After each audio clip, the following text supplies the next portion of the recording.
Assalamu alaikum and welcome to today's podcast. My name is Numair Shahzada. I'm the marketing manager here at the NIC.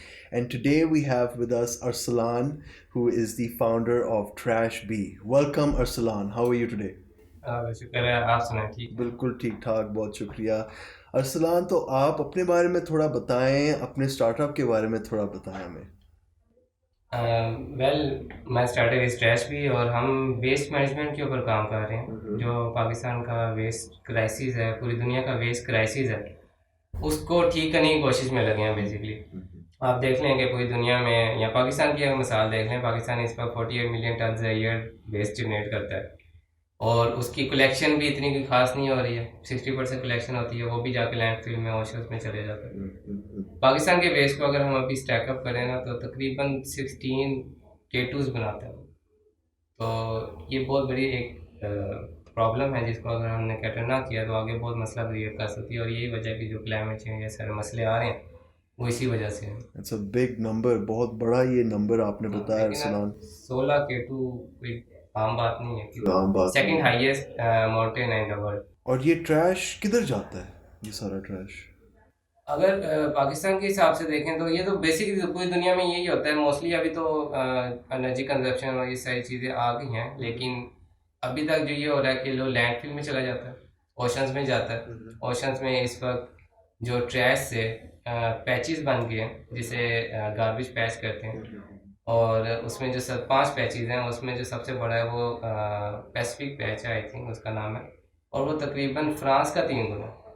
तो ये सारा waste एक जगह जाकर जमा हो ही जा रहा है, जिससे मरीन लाइफ भी अफेक्ट हो रही है। इवेंचुअली हमारा इन्वायरमेंट ख़राब हो रहा है, हमारा लाइफ ऑन अर्थ ख़राब हो रही है। ये जितने आजकल हमें मसले नज़र आ रहे हैं, फ्लड्स के आ रहे हैं, या जो वाइल्ड फायर लग रही हैं और हुरिकेन्स आ रहे हैं, अब तरह तरह के ऐसे ऐसे डिज़ास्टर्स आ रहे हैं जो हमने सुने ही नहीं थे पहले। मतलब इंडस्ट्रियल लेवल से पहले, इंडस्ट्रियल रेवोल्यूशन से पहले ये सारी चीज़ें इतनी कॉमन नहीं थी जो अभी हो रही हैं। तो ये अभी देखें, दिसंबर नवंबर है, तो पहले हम जब बचपन में होते थे, अक्टूबर में ऐसी ठंड होती थी कि बस हमने जैकेटें पहने होती थी। अभी क्या है, कोई इतनी खास ठंड है ही नहीं। ग्लोबल वार्मिंग है, सारी इसी इफेक्ट की वजह से। इस साल, पिछले साल, इस साल वो फ्लड्स भी आए हैं, फ्लड्स हैं। काफ़ी डेवस्टेशन हुई है। बिल्कुल। सो इट्स बिन मतलब कि काफ़ी चेंजेस आ रहे हैं क्लाइमेट में, और इसका इफ़ेक्ट अभी भी आ रहा है और आगे और इसका इफ़ेक्ट आएगा। क्या आपको लगता है कि कितने साल हैं हमारे लिए कि चीज़ें हम कुछ ठीक करें, और किस तरह ये चीज़ें हम ठीक कर सकते हैं? लेकिन टेम्परेचर का सारा इशू है कि जो भी हम एक्टिविटीज़ करते हैं उससे टेम्परेचर रिलीज़ होता है, और दुनिया का एक टेम्परेचर है। उस टेम्परेचर लिमिट से अगर आप आगे जाते हैं तो life on earth will not be possible. और वो टेम्परेचर ही जो साइंटिस्ट के मुताबिक वो ये है कि 1.5 डिग्री सेंटीग्रेड तक आप इसको लिमिट करें। उसके ऊपर अगर हम जाते हैं तो काफ़ी मुश्किलात पैदा हो जाएगी, और अगर 2 डिग्री तक पहुंच जाते हैं तो बस मतलब बहुत मुश्किल है उसके ऊपर लाइफ क्रिएट करना। इसके बारे में तो लोगों को सोचना चाहिए, तो बहुत बड़ी चीज़ है। बहुत बड़ी चीज़ है। उसमें हमारी एक्टिविटी, हम जितनी दुनिया में चीज़ें यूज़ हो रही हैं, हर एक का एक क्लाइमेट इम्पैक्ट है, कार्बन फुटप्रिंट है। बेसिकली मसला क्या होता है, क्लाइमेट चेंज एक नेचुरल प्रोसेस है। दुनिया पहले पहले आइस एज था, फिर आहिस्ता आहिस्ता क्लाइमेट चेंज होता रहा है। लेकिन अभी जो मसला आ रहा है वो ये है कि इंडस्ट्रियल रेवोल्यूशन जब आया 19वीं सदी में, उसके बाद हमारा कोल कंजप्शन, ऑयल कंजप्शन बहुत तेज़ी से बढ़ा है। और इससे जो धुएं निकलते हैं और ये सारी चीज़ें, इससे हमारे क्लाइमेट चेंज के अंदर तेज़ी से मतलब स्पीडी चेंज आया है इसके अंदर। उसमें ये है कि कार्बन डाइऑक्साइड का लेवल इंक्रीज़ हो गया। अभी जो कार्बन डाइऑक्साइड का लेवल है वो 419 पार्ट्स पर मिलियन है, जो प्री इंडस्ट्रियल लेवल से 50% ज़्यादा है। इससे टेम्परेचर 1.1 डिग्री सेंटीग्रेड तक चेंज हो गया। हमने 1.5 तक लिमिट करने का सोचा हुआ है, लेकिन 1.1 तक अभी तक हम अचीव कर चुके हैं, और वो बाकी भी बहुत थोड़े ईयर्स हैं जिसमें हम अचीव कर लेंगे। इस वक्त पूरी दुनिया में हम तकरीबन 168 million ton heat trapping gases pollution जो है वो क्रिएट कर रहे हैं, जो इतनी हीट ट्रैप करती है जितनी 6000 हिरोशिमा टाइप के जो एटम बॉम्ब्स हैं ना, वो रोज़ाना अगर फटते हैं, जितनी हीट वो रिलीज़ करेंगे, इतना ये हम अभी हीट निकाल रहे हैं पूरी दुनिया में। आप ये सोचेंगे कितना बड़ा ये डिज़ास्टर जो जमा हो रहा है हमारे सरों के ऊपर, क्योंकि ये ग्रीन हाउस इफेक्ट क्रिएट करता है बेसिकली। जितनी हीट गैसेस ऊपर जा रही हैं वो ट्रैप हो रही हैं, हमारी जो सनलाइट है वो अंदर आती है, वो हीट वो गैसेस उसको ट्रैप कर देती है, और ये सारा एक बॉम्ब क्रिएट हो रहा है जो कभी भी फट सकता है, और फटना शुरू हो गया। ये जैसे ऑस्ट्रेलिया में आप देखते हैं, अभी मैं आज ही वीडियो देख रहा था, एक 5 सेकंड आई थिंक लगे हैं, वाइल्ड फायर ऐसे फैली है पूरे उसमें। तो मतलब कि ये स्टार्ट तो हो गया होगा, ये अगर हम ना देखें ये हमारी कम अकली है, मैं यही कहना चाहूँगा। हम इसे कहेंगे नहीं जी ये नेचुरल है, ये इस तरह नहीं होता, इस तरह ये हो रहा है। Aslan, you know we are very lucky, हम बहुत खुशकिस्मत हैं कि आप जैसे लोग इन प्रॉब्लम्स को सॉल्व करने में लगे हुए हैं, आप इस पे काम कर रहे हैं। तो आप थोड़ा बताएं कि एक तो आपको इस चीज़ का फैसिनेशन कैसे पैदा हुआ, मतलब कोई चाइल्डहुड से ही आपको शौक था कि मैं प्लैनेट की हेल्प करूं, और ट्रैश भी इस चीज़ के लिए क्या कर रहा है, और लोग कैसे इन्वॉल्व हो सकते हैं आपके इस कॉज में? बेसिकली जो मेरे अंदर था सफाई का, एक तो था मेरा बचपन से ही कि मैं घर में भी कभी मैं वैसे ही बताऊँ अम्मी नहीं है तो मैं सफाई कर देता हूँ, तो जो भी मतलब एक सफाई का एक फैक्टर था कि यार हाँ सफाई होनी चाहिए। मुझे भी बहुत शौक है।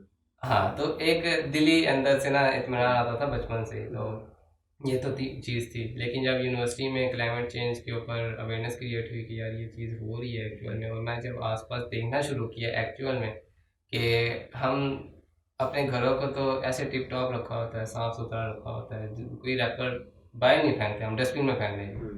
लेकिन जैसे ही घर से निकलते हैं तो गली में फेंक दिया। इवन एजुकेटेड पीपल, असल में मसला होता है क्या, तरबियत का इशू है। तरबियत और स्कूलिंग और एजुकेशन में बहुत ज़्यादा फ़र्क है। हमारी एजुकेशन तो बहुत ज़्यादा है, बीएससी कर ली, एमएससी कर ली, स्कूलिंग नहीं है। इसी वजह से क्या होता है, लाइन में खड़े होंगे तो धक्काधड़ी शुरू ही है। इवन एजुकेटेड पीपल कर रहे होते हैं, रैपर चिप्स खाएं, रैपर बाहर फेंक दिए, स्कूलिंग नहीं हुई ना, तरबियत नहीं हुई। तो वजह ये है कि स्कूल उसमें बेसिक फैक्टर क्या है कि हम अपने पाकिस्तान को अपना घर नहीं समझते। जब हम ये चीज़ समझेंगे ना कि मेरा पाकिस्तान मेरा घर है, तो मैं अपने घर की तरह इसकी देखभाल करूंगा। मुझे पता है कि किसी और ने नहीं आना इसकी सफाई करने के लिए, मैं ही हूँ, और मैं इसमें शर्म भी महसूस नहीं करूंगा। अभी रिसेंटली जो हो रहा है 2022 वर्ल्ड कप हो रहा है, जापानीज का मैच भी नहीं था और वो स्पाई कर रहे हैं उधर मैच के बाद। ये एक मुल्क की वो अक्कासी करता है कि यार इनका तहजीब कैसी है। तो ये सिर्फ उनका काम तो नहीं है, आप सल्लल्लाहु अलैहि वसल्लम की हदीस का मफहूम है कि सफाई निस्फ़ ईमान है, हमारे ईमान का आधा हिस्सा है, और हम उसको करने में शर्म महसूस करते हैं। तो कितनी ये एक अजीब सी बात है। तो ये चीज़ थी कि यार मतलब मैं भी रैपर फेंक रहा हूँ, तो फिर फ़ायदा क्या है का, मतलब पढ़ने का, ये सारी चीज़ें करने का। तो फिर मैंने रैपर जो है वो अपनी जेब में डालना शुरू कर दिया। जब भी मैं कुछ खाता था, बैग की साइड पे रख दिया, या कुछ भी है पास रख दिया, जब तक डस्टबिन मिलती है डस्टबिन में फेंक दिया। चलो कम से कम डस्टबिन में तो जाए ना, ऑब्वियसली अभी भी यही होता है, डस्टबिन से जाता है लैंडफिल के अंदर, तो मसला तो है, लेकिन कम से कम मैं अपना रोल तो प्ले करूँ ना।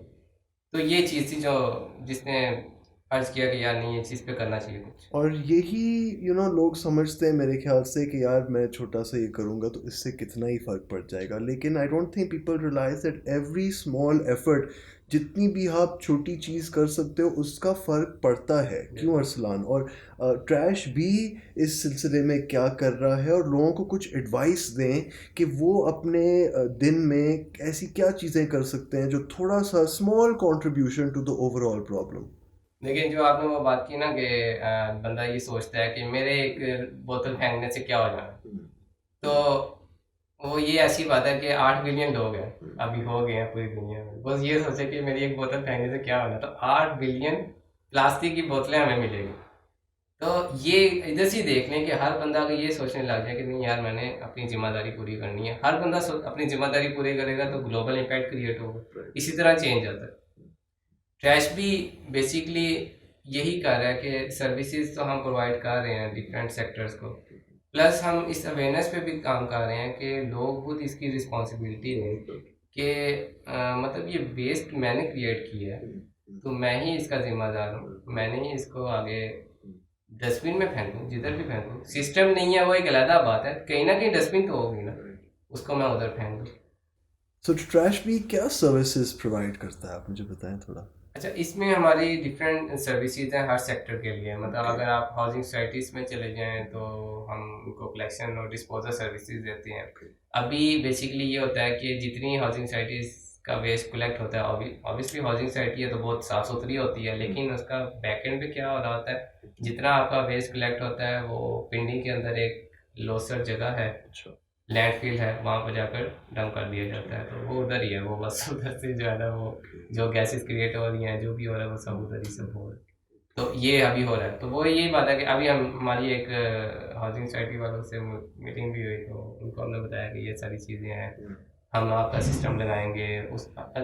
हम जो सिस्टम लगा रहे हैं उसमें ये है कि जितना हाउसिंग सोसाइटी का वेस्ट कलेक्ट होगा वो उस साइट पे आएगा और वहाँ पर प्रोसेस होगा प्रॉपरली। और प्रॉपर्ली, और उसको रिसोर्स में कन्वर्ट किया जाएगा very as a zero waste society की तरफ जाने के लिए। गुड। तो उनसे हमारी यही बात चीज़ हो रही है, तो ऑब्वियसली इसमें इन्वेस्टमेंट है। तो उन्होंने ये कहा कि भाई हमें क्या है, हम तो हमारा तो निकल जाता है ना, हम तो हमारा तो साफ सुथरा सब। तो ये चीज़ है कि हम अपनी सोसाइटी को घर समझ रहे हैं, अपने घर को घर समझ रहे हैं, एज अ होल पाकिस्तान को घर नहीं समझ रहे। तो ये मसला है। पूरे मुल्क को घर समझा जाए, पूरे दुनिया को घर समझा जाए, सारे मिल के काम करेंगे तो तभी कुछ बेहतर होगा।